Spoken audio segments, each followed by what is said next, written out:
Shalom, selamat pagi untuk kita sekalian.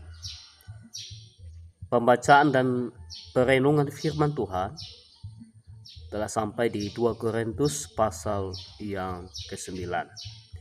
Saudara yang dikasihi oleh Tuhan kita Yesus Kristus, dikatakan dalam bacaan kita pada hari ini di dalam ayat yang ke-6 sampai ayat yang ke-8 berbunyi demikian. Camkanlah ini, orang yang menabur sedikit akan menuai sedikit juga, dan orang yang menabur banyak akan menuai banyak juga. Hendaklah masing-masing memberikan menurut kerelaan hatinya, jangan dengan sedih hati atau karena paksaan. Sebab Allah mengasihi orang yang memberi dengan sukacita.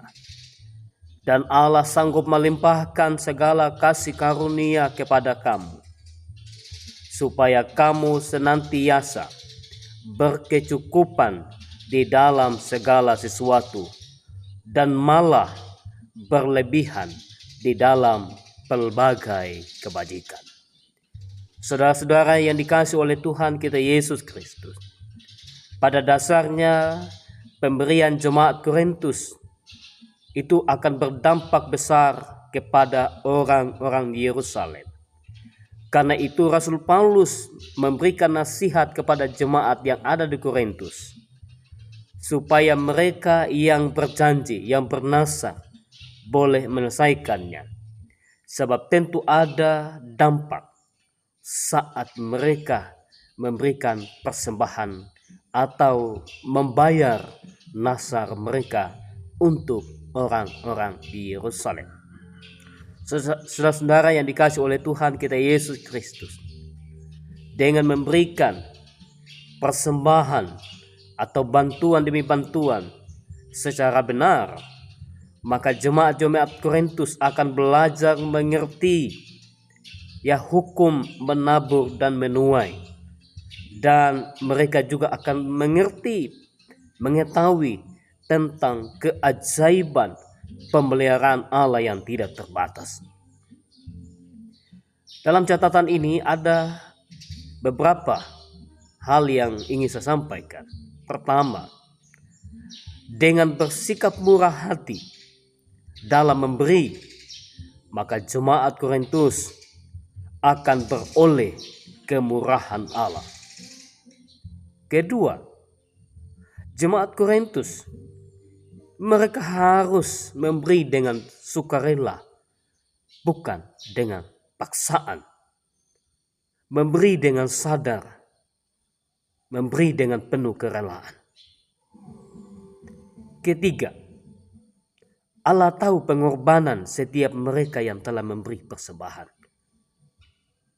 memelihara mereka dengan kasih yang sempurna, mencukupkan apa yang mereka perlukan.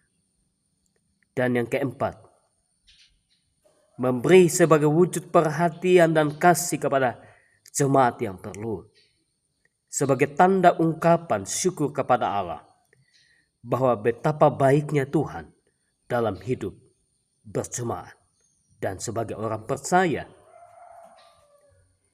Karena itu berkat apa yang kita dapat melalui renungan kita pagi ini? Yang pertama adalah mari dengan penuh belas kasih, dengan penuh kemurahan hati, kita berbagi kepada orang yang memerlukan, mereka yang terlantarkan.